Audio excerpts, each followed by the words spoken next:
What's happening, YouTube? It's D. Lee back at you with another episode of the Silks Podcast, and this is going to be episode number 7. Today's guest is my good friend David Govan. Dave, how you doing today? Oh, not bad. How's it going? It's going good, man. It's going good. How's Walgreens going? Walgreens. I'm not going to hate on the company too much, but it's, yeah, it's got its ups and downs. Pays the bills. So. Yeah, for those of you who don't know, Dave and I are pretty good friends, and we actually met at Walgreens prior to me playing poker and prior to me knowing about the Silks. I was in college, and I was working at Walgreens as a photo guy, as a cashier, sometimes in the pharmacy, and that's where I met Dave.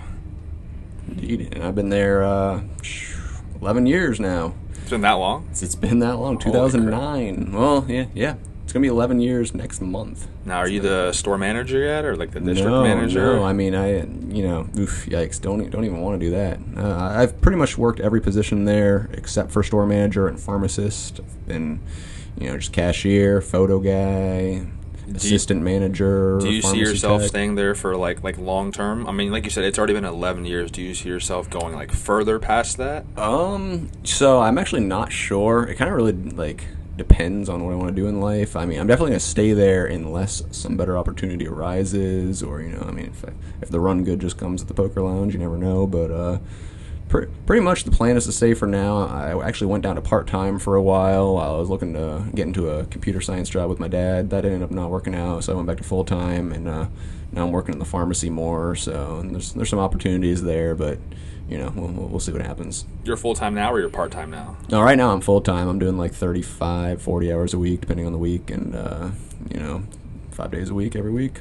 So you don't have any aspirations to be like a DM or a store manager or something higher up with the company? No, if you ask me that, I know your mom's been with the company for a long time. Right. Yeah, I mean, she's been with the company for 30 years, I want to say, something around there. And for me, it's if you would ask me 5 years ago, I would have said, yeah, I want to be a store manager, this and that. But at this point, the companies, they've made a lot of changes, so that I don't particularly like. You kind of have to sell your soul. And what does that mean exactly?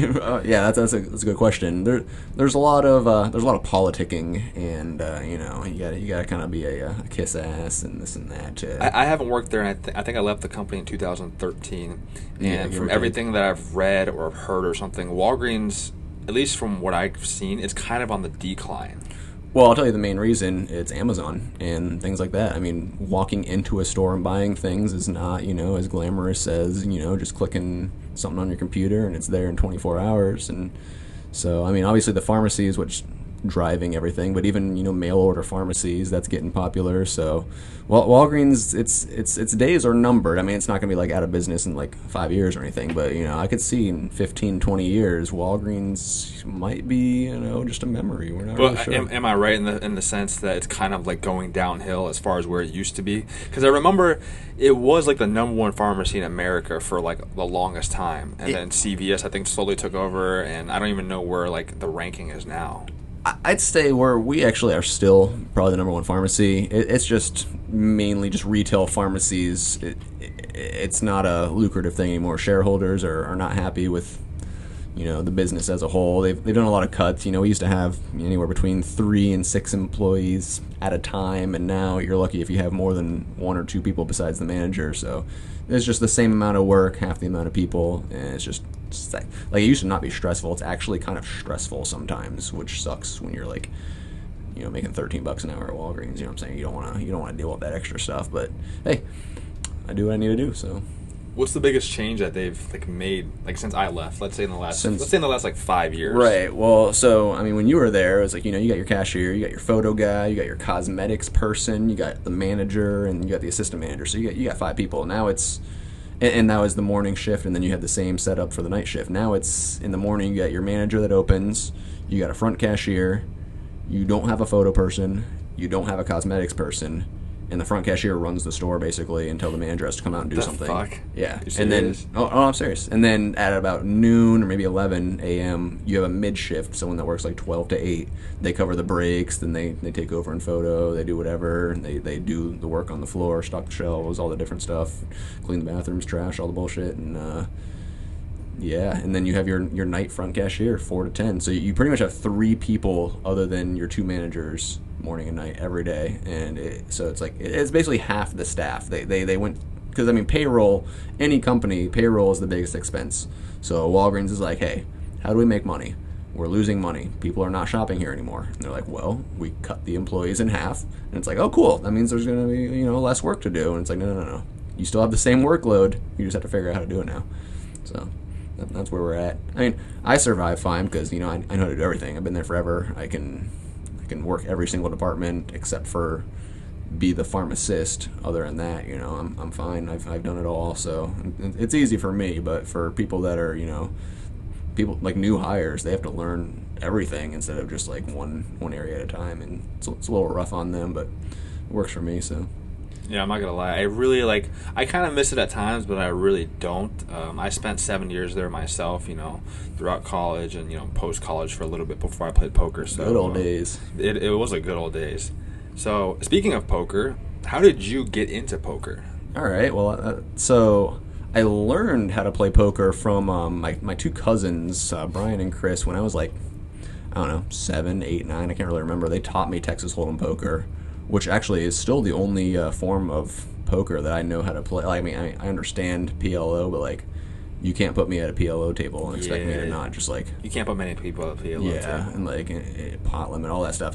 For me, it's Texas Hold'em, no limit poker or bust. But anyway, so they taught me. I would go to their house like every Saturday because I lived right by them back in the day, and they showed me how to play. So I'd play with them, and then like their dad and their mom. So it's like 5 of us playing, and we'd all play for change. We'd have like $1 and pennies and quarters and dimes, and we'd play. And then I guess I got kind of good at it. And then after that, one of my neighbors' dads, this is when I was like 12, was playing online poker. It was like Bodog. Do you remember that one? Yes, I don't believe they're.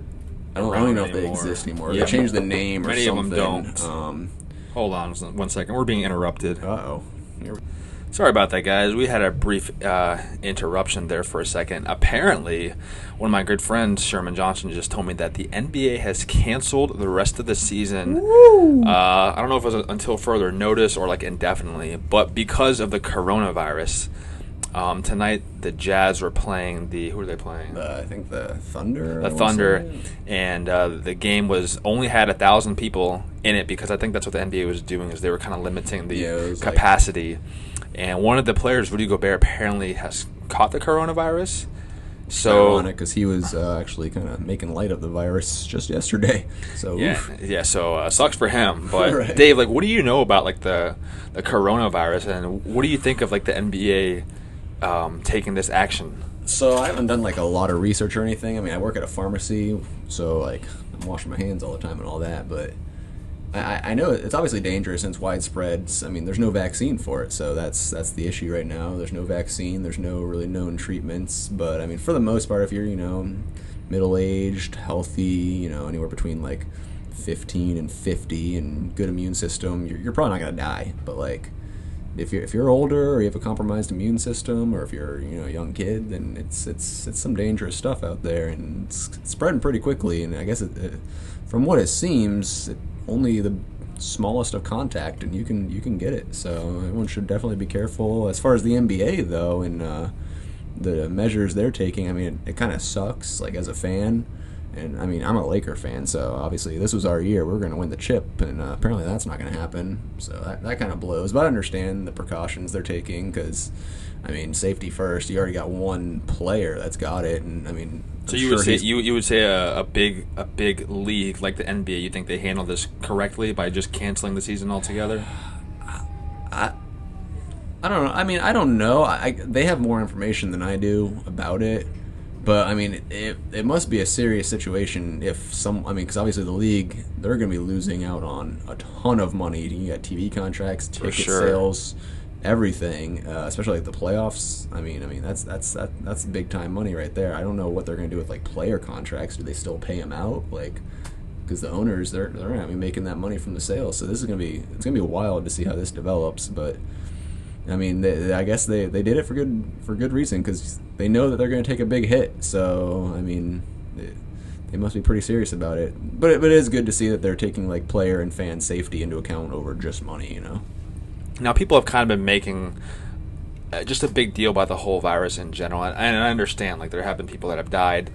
How's the seriousness of it? I don't think nobody really knows, to be honest.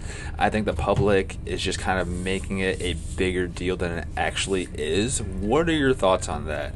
Do you agree or do you disagree? So I'm kind of in the middle on that because, depending on what media source you listen to, it's either like the end of the world or it's no big deal. Like, a lot of people are saying, oh, the flu is worse. Well, the flu's not worse. It's just more people have the flu, and guess what? There's treatments for the flu. I mean, you can come to the pharmacy and get Tamiflu prescribed, and it's going to kill your flu bug pretty soon, or you can get the shot beforehand, and you've got a good chance of not getting it at all. There's no vaccine, there's no cure right now for the corona, so that's what's dangerous about it. It's an illness that there's nothing we can do to either prevent or cure.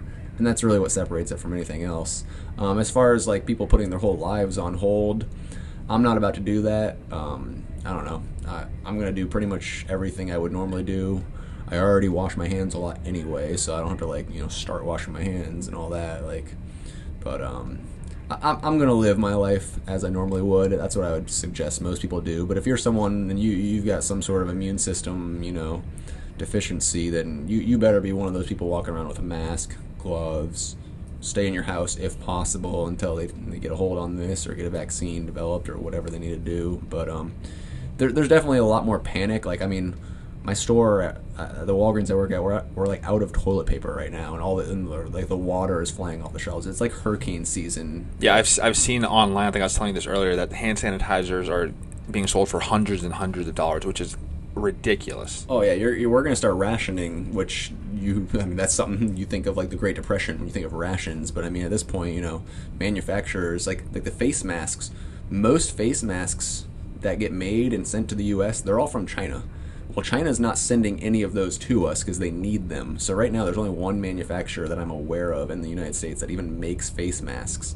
And they're obviously out because they weren't expecting their sales to go up 1,000% overnight. So like hand sanitizer, face masks, alcohol, all these things, you can't even find them. So you got people on eBay, if they happen to luck into a store that's got 20 bottles of hand sanitizer, they buy all 20 for $5 each, and all of a sudden they're selling them for 50 on eBay.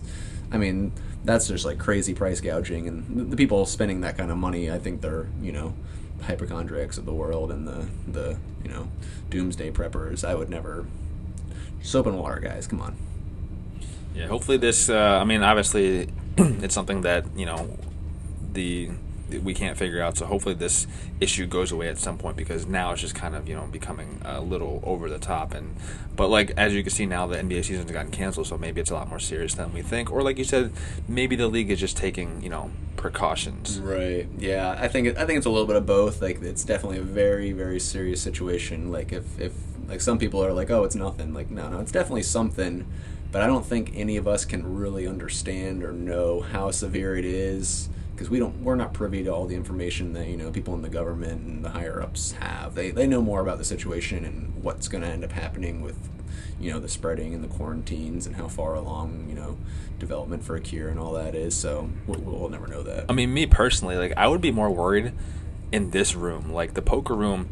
Everyone's touching chips.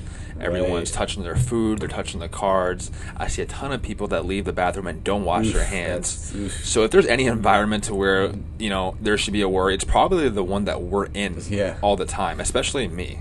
Yeah, especially, someone like you who kind of like relies on poker for part of their income. Exactly. Like for me, it's I'm trying to make money, obviously, but it's a hobby. So like I've got another job, but at the same time, I work at a pharmacy, and who knows, like, that's I guess the second worst place. Yeah, I guess between a poker room where the hygiene is very minimal, and a pharmacy where you're always dealing with sick people, we're fucked. Basically, yeah, we're fucked. We're not in a good situation. At least at the pharmacy, I don't have to touch everything that everyone else touches. Like the poker room, chips are going back and forth. Like I'm actually a little bit more concerned about the poker room than the pharmacy, because I just stay away from the sick people the best I can when I'm there, and I make sure that I don't touch their shit unless I absolutely have to. I hand them their medicine, tell them to have a good day. So I don't touch anything they hand me unless it's absolutely necessary. And then I wash my hands right after. So as you should. Well, hopefully this all gets figured out soon.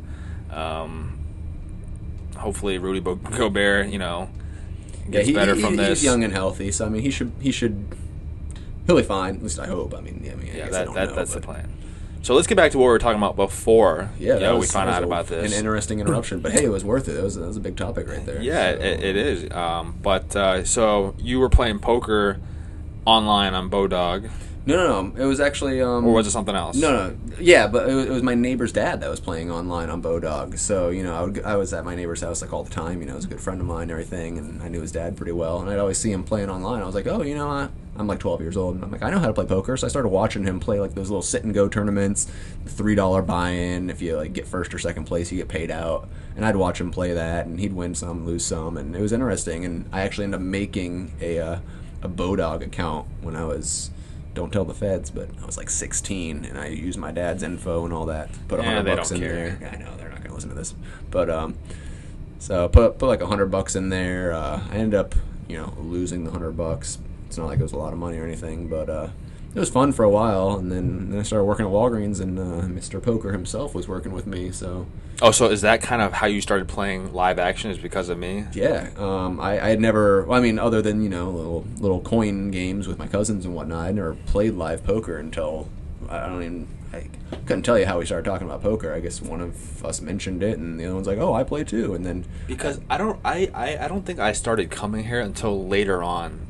Down the road when I knew you, I think I'd go to the Hard Rock all the time. Right. So I don't even remember honestly if we went more to the Hard Rock together when we were younger or if we came here. No, I was actually thinking about this earlier. So remember Skip? He used to play here. I do remember Skip. Some people listen to this might even remember him. We would go play home games at Skip's house for a while, and there was we were doing like 10-cent, 25-cent cash games, buying like $20 or whatever. And it was like 7 or 8 people there most of the time, and usually me and Dan would clean up, and I was like a broke 17-year-old at the time, so making $30 was pretty sweet, a couple times a week or whatever we were doing, and then I think there was another home game with a coworker of ours, her friend, so we had 2 different home games going on, and then you mentioned that you like to play at the Hard Rock, and then I finally turned 18, and boom. So we did go there first.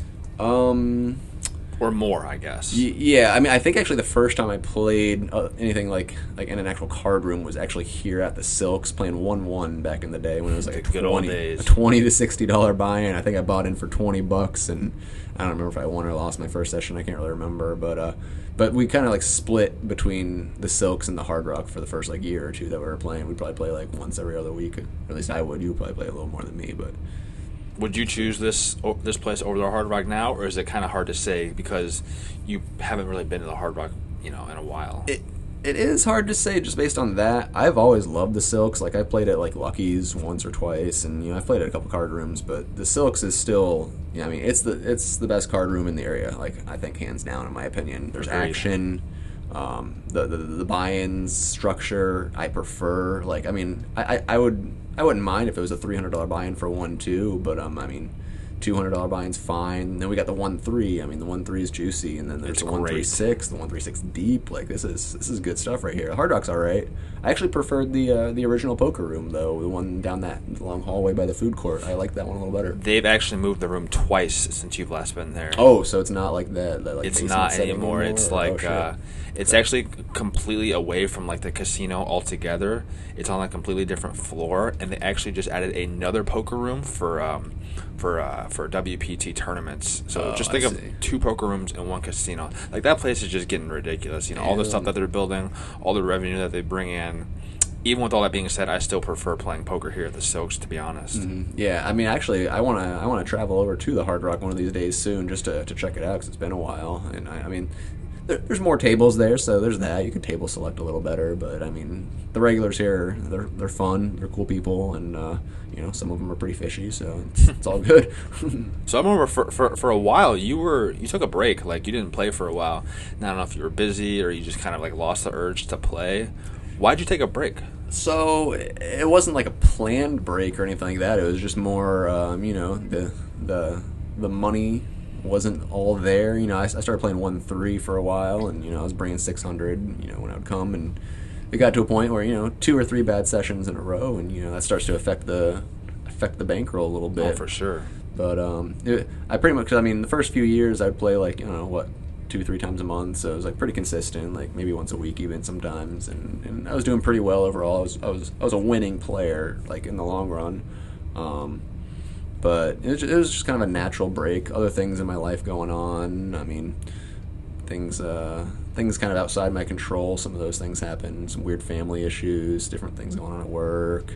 Just a lot of changes. Trying to find my own mental, make sure I was all there, make sure everything was good, and losing $600 wasn't at the top of my list of things I want to do. Obviously, winning 600 would have been fun too, but Yeah, I don't think it is on top of anybody's list. Right, and I live, it's not. If it was a 5-minute drive, I don't think that break ever would have happened. But it is a half-hour drive up to where I live. So I guess it's kind of a good thing that you don't live as close as I do.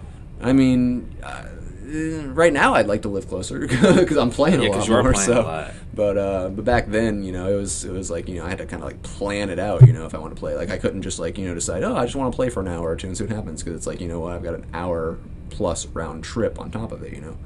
So is there like a specific reason that you decided to come back? Because you probably started playing pretty regularly, I want to say like a month or two ago. Right. So the actual specific reason is because you're looking at your 2019 fantasy football champion over here, and Dan's. Oh yeah, that's right. I paid you, right? Yeah, he did. Thank you. He had to hit me up and be like, hey, you got to come collect your winnings. You got to come get it. And I was like, all right. So we hung out, got a meal, and figured what better use of my winnings than put it right on the table and see what happens. Try and double that thing. So played some poker that night. I think my first session back, I think I was up, and then I had like a nice little run there. Like my first like 5 sessions, I was like up down up down up. But then I had like 9 sessions in a row where I made money.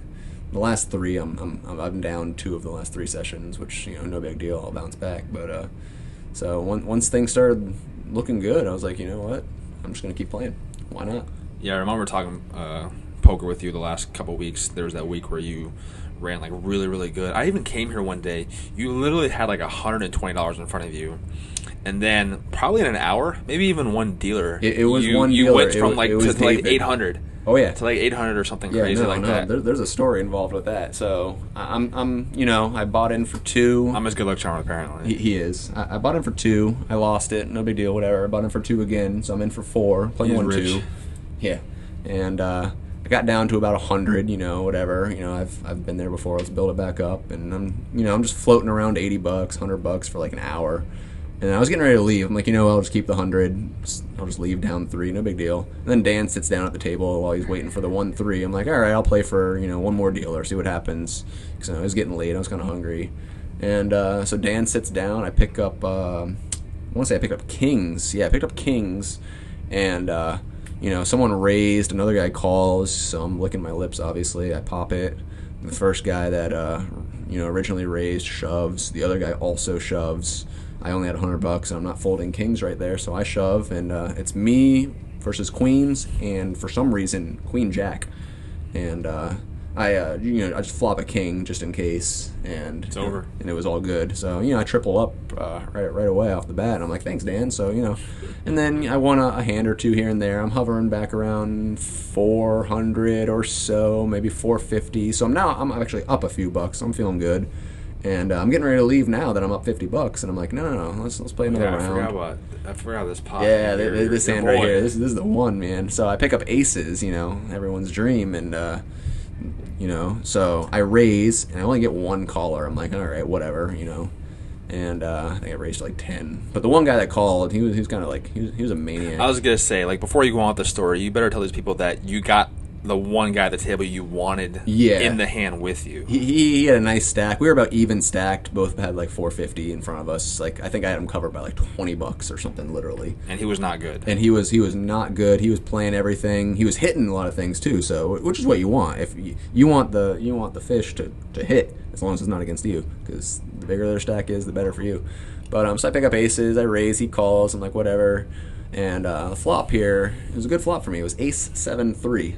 So, that was solid. But when I see that flop, I'm like, all right, well, he must not have anything, so this isn't going to go anywhere. So I check. He checks. No. No, he checked. He did check. He checked the first one. He so played his then, hand very bad. Didn't matter anyway. Yeah, I know, right? So, wait, what do you hear what he checked with? But anyway, so he checks there, turns a queen. I'm like hoping he hit a queen, and I'm like whatever. So I check again, and then he bets, and I just call because I got top set. I'm not trying to scare him away or anything. Maybe he'll bet into me on the river. We'll see. So the river is the best card in the world, and I don't even know it yet. But it's a 3, so it's Ace 7-3 Queen 3. I've got top boat.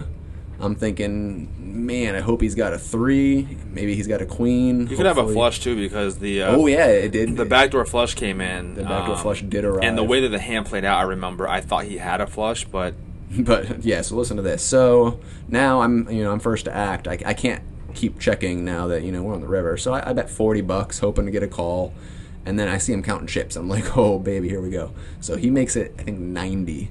Mm-hmm. And so then here comes the Hollywood. So man, 90, really, man? What do you have? So I just take a big old stack and plop it in the middle. It's probably that's when you know people have it. Yeah, they don't even bother to count. I didn't even think about the amount of chips. I just grabbed a stack. I want to say you made it like 160. It was about 160, like, and he snap shoves, and I just throw one chip in the middle. And he rolls over what he thinks is the nuts. He slams Ace 3, everyone, right on the table for bottom boat. And then I show him the good news, top boat. And he wasn't very happy, to say the least. And everyone at the table was a little surprised. But I was not expecting to flop top set and then double up there. So I mean, that pot got a little bit bigger than it should have. It should never. I mean, by the river, it was only like what, $60. Yeah, because I raised 10 pre-flop, and I think he bet like 15 on the turn. 60 gets to 800 somehow, like instantly. I'm sitting there. I was not expecting that hand right there. I mean, I was paying attention to the hand, and I think I thought you had that hand, but I think you probably had pocket queens, probably. Right. Regardless, I mean, same outcome. Either way, yeah. The fact that he flops 2 pair and he thinks he's slow playing me, but I don't even know why he's playing it the way that he did. I have no idea. I mean, but it seems to me like with that player in particular and the way the board ran out, like he was destined to lose it all anyway. Yeah, so. Absolutely. Like it was if it wasn't going to me, it was going to you or someone else at the table at some point. So. And then I think the table broke. It broke a few minutes later. I got really excited. I tipped the dealer like more than probably usual. I just threw every chip that wasn't a red or green chip towards the dealer. It was like $25 probably, which was obviously a pretty big tip for one pot. But 10 minutes earlier, I was at $100, and then this dealer just shows up. Dan shows up with them, and I went from 100 to like $950 in about 20 minutes. How come you didn't tip me $25? Because you've taken my money enough times. You don't need any more of it. I think we're probably even lifetime. Maybe. But you see, this is just how stupid poker is. You literally just had, listen to what you just said. You literally had $100, and within less than an hour, you just skyrocketed it 900, 1,000, whatever it was. Granted, you played it in like this huge pot where, pots like that happen, all the time. But like, it's just kind of like silly how your day can be going so poorly, and then one big hand can change not only your day, but like your mood. Yeah, and honestly, if it's a pot like that, it could change like your week. 'Cause, I mean, that gives me license to have a couple of downswings and it not really hurt too much. Because that was a big shift right there. Do you remember what you cashed out with that night?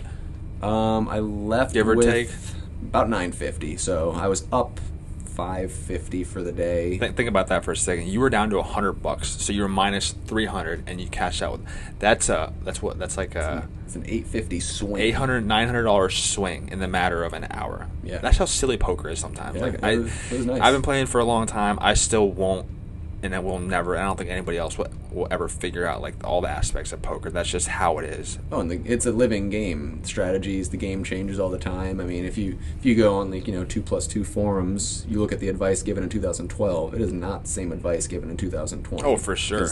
There's so many different things, and you can read or look up now, and that's why poker's hard now. Like, there's a lot of people out there that just have all the information or have been playing since they've been 16, 17, 18 online. You gotta switch it up a lot. Exactly. So since your time back, have you noticed any significant changes in this poker room that were different before when you were here? Not really anything major. I mean, little things. The table setting. There's a couple more like 3-card tables or whatever they got over there. stuff like, the menu is changed. I mean, the food here is pretty good for anyone who like has never eaten here. Like for a poker room, is. But as far as like the poker itself, just the poker itself. So as far as that goes, I think the biggest thing is just the 136. I mean, I can't remember the last time I've seen a 2-5 table. Honestly, they don't have them, and we don't need them. Yeah, there's no reason at this point. You got the 136 with the $1,000 buy-in max, but then you got the 136 deep with the 2K. I think it's 2K. 1,500 max. 1,500 max. I mean, there you go. Like that's a juicy game. I haven't played the 136 yet, but because I'm not rolled for it at the moment. But that's even the 1-3. The 1-3 is a 500 max, which is like if you get everyone max buying, you got 5,000-6,000 on the table, which is pretty big for like a 1-3 game. Yeah, absolutely. I mean, back in the day, it was only a $300 max, and there's a huge difference between buying in for $300 and buying in for $500. I mean, people tend to play differently. Maybe more people want to gamble when they have more money. Who knows? Absolutely. But I mean, I would go as far as saying, and I would hope you would agree with me, but that these games are just the best in this area. Oh yeah, I mean for years, I think the Hard Rock's 2-5 buy-in's 1,000 now. It is. I want to say, but for like forever, it was 500, and it's like, I mean that's fine, whatever. But like when you got a 136 over here where you can buy it for 1,500, it's a game changer in my opinion. And I've seen stacks, 2, 3, 4K in front of people at 136 games. I mean, this is normal, and that's standard. So that's that's hopefully me soon. But in the meantime, I'll sit on the sidelines and watch and play my 1-2, my 1-3 every once in a while and build the roll up. Is there anything that you think that this room can do better to like improve it? So is this a no flop no drop? It is not. That is, since you said that, because I was actually trying to notice that the other day. For some reason, I've never paid attention to it. But that would be amazing, because right now, I mean, they rake. You try and steal blinds, and you make like $1 at a 1-2 table. And I'd rather be playing 1-3, but I'm playing 1-2 right now because I'm not rolled for 1-3, and playing, pretty aggressive like I like to play. I get in a lot of pots, this and that. The rake crushes me sometimes. So over time, that's the difference between $20-$30 every session I'm here. So if they could go no flop no drop, that'd be a game changer. That would bring more people here, because the Hard Rock is now no flop no drop. Right? I did not know that. Yeah, I was reading about it the other day. They have changed to no flop no drop, and they need to do that here. I don't know if they will. I mean, obviously the poker room's not in the business of losing money or anything, but I think that'd bring action. I mean, I wouldn't be bothered if they took the high hand amount down slightly to compensate for it, because I never hit high hands anyway. But I hit them all the time. Yeah, he does. If you ask Dave, of course he does. Because I'm just the luckiest guy in the world. Like every day. And the only other thing, and this is just a personal issue, is they need to quit putting me on table 2-8, because that table is like on the other side of the world. And for some reason, like 3 out of the last 4 times I've been here, it's like, oh, you got a 1-2 open? Yeah, here you go, table 2-8. And there's like no tables open for like 3 tables in between that one and 2-8. Like you got table like 1-5, table 2-5, and then like way on the other side of the room, you got table 2-8 just sitting over there with 6 people. And I'm like on the other side of the world. I'm nowhere near the bathroom. I'm nowhere near the cashier. I'm nowhere near, the bar, the cocktails, like whatever. Now, I don't know if you noticed this, but specific tables, they put specific games at. Did you know that? Yeah, I kind of started to pick up on that. Okay. I've only really sat at like 4 or 5 different like tables. Table 2-6 is almost always 1-3. Yeah. The same thing about 1-5. 2-4 and 2-5 are usually 1-2 from what I can tell. Mm-hmm. Yep. And obviously, like the games near the glass, those are 3-4, 3-5, and the games in back, obviously 1-3 and higher. So I'm sure there's like a method to the madness that that they make these games specific. Like it doesn't bother me that much. I was kind of talking shit because the table's so far away from everything. Like there's no people. Like the cocktail waitresses, like they forget about you for an hour. It's like I don't want to go down there. Like fuck it, I don't care. So now one more thing I want to go over with you. Yeah. I've told you about doing this podcast, and you seem to be a big supporter, which I appreciate, obviously. Is there any suggestions that you have that you think I can do to make this podcast grow? So, we've talked about it a little bit. It's kind of hard to tell because you're in such, like, the beginning stages of the podcast right now. I mean, you're only, 7 weeks in or whatever? A couple months or so, yeah. Yeah, so, this is the subscriber count, the likes. That's all low right now. We're trying to expand it. I think the game changer is honestly if you can just land one very notable person on here, Like a celebrity? I mean, maybe a celebrity or at least a local celebrity or something. Like I don't remember some radio host someone was mentioning. Oh yeah. Well, that'll be something coming up that I'll talk to you guys about later on. So I mean, if you can really get anyone on here, just something that gives you a boost. Or I mean, obviously, you're in the Silks newsletter. But as far as things that you can do that don't include just like advertising. If you can, get the room to agree to let you videotape, live sessions or do a live stream of maybe the 136 Deep behind the glass one day, something like that, something to get some video action on here and get some live play, even some hand breakdowns or some live interviews in the middle of hands or post hand, things like that. That'd spice it up quite a bit. It's funny you say that because that's actually ultimately, like the live streaming of games, that's ultimately what I want to do with this. Just don't invite Mike Postle, so. He's a cheater. So. Well, Dave, I want to thank you for coming on the show. I appreciate all you guys listening. Please hit the like and subscribe button if you want to follow us on Instagram, Silks_podcast. For Dave Govan, this is D. Lee, just reminding you, tight is right.